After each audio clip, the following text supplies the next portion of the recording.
বিজেপিৰ অনুসূচিত জাতি মৰ্চাৰ ৰাজ্যিক উপসভাপতি প্ৰকাশ চন্দ্ৰ দাসৰ মহানুভৱতা। আমিনগাঁৱৰ বানপীড়িতৰ আশ্ৰয় শিবিৰত সাহায্য সামগ্ৰী বিতৰণ।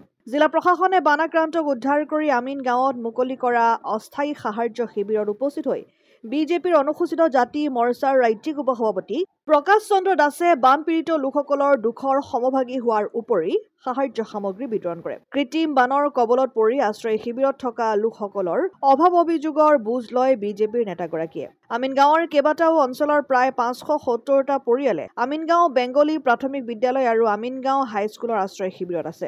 ইফালে আমিনগাঁও হাইস্কুলত স্থাপন কৰা শিবিৰত আছে প্ৰায় 450 গৰাকী বানপীড়িত লোক। ইতিমধ্যে জিলা প্ৰশাসনে বানপীড়িতৰ আশ্ৰয় শিবিৰত খাদ্য সামগ্ৰীৰ লগতে ঔষধ প্ৰদানৰ ব্যৱস্থা কৰে। সমান্তৰালভাৱে আশ্ৰয় শিবিৰত উপস্থিত হৈ বানপীড়িতৰ খা খবৰ লৈ কিছু পৰিমাণে সাহায্য সামগ্ৰী বিতৰণ কৰে বিজেপিৰ অনুসূচিত জাতি মৰ্চাৰ ৰাজ্যিক উপসভাপতি প্ৰকাশ চন্দ্ৰ দাসে। ইফালে বানপীড়িতৰ আশ্ৰয় শিবিৰত শুৱালকুছি জিলা পৰিষদৰ সদস্য ধীৰাজ মহন্তয়ো উপস্থিত হৈ বানপীড়িতৰ বুজ লয়। যোৱা কেইদিন সমগ্ৰ অসমত হোৱা নেৰানেপেৰা বৰষুণৰ ফলত আমাৰ পুৰণ জালুকবাৰী সমষ্টিৰ বৃহত্তৰ আমিনগাঁও অঞ্চলতো জলমগ্ন হৈ কৃত্ৰিম বানৰ সৃষ্টি কৰে আৰু তাৰ বাবে মাননীয় মুখ্যমন্ত্ৰী মহোদয়ৰ নিৰ্দেশত আমাৰ ভাৰতীয় জনতা পাৰ্টীৰ কাৰ্যকৰ্তা তথা প্ৰশাসনে তেখেতসকলৰ সুবিধাৰ বাবে আমিনগাঁও বেংগলী প্ৰাথমিক বিদ্যালয় আৰু আমিনগাঁও বেংগলী হাইস্কুলত এই আশ্ৰয় শিবিৰ স্থাপন কৰে আৰু ইয়াত এতিয়ালৈকে প্ৰায় 500 মানুহে আশ্ৰয় লৈছে আৰু তেওঁলোকৰ কাৰণে আমাৰ ভাৰতীয় জনতা পাৰ্টীৰ সমূহ কাৰ্যকৰ্তাই তথা মুখ্যমন্ত্ৰী অফিচৰ পৰা গোটেইখিনি সা সুবিধা দি আছে আৰু এতিয়ালৈকে সুন্দৰকৈ এইটো চলি আছে, আমাৰ শিবিৰটো চলি আছে। সমগ্ৰ অসমৰ বানপানীত আক্ৰান্ত হোৱা পৰিয়ালসমূহৰ লগতে আজি হাজো শুৱালকুছি এই সমষ্টিৰ আমিনগাঁও অঞ্চলত কৃত্ৰিম বানত কিছু পৰিয়াল আক্ৰান্ত হৈছে।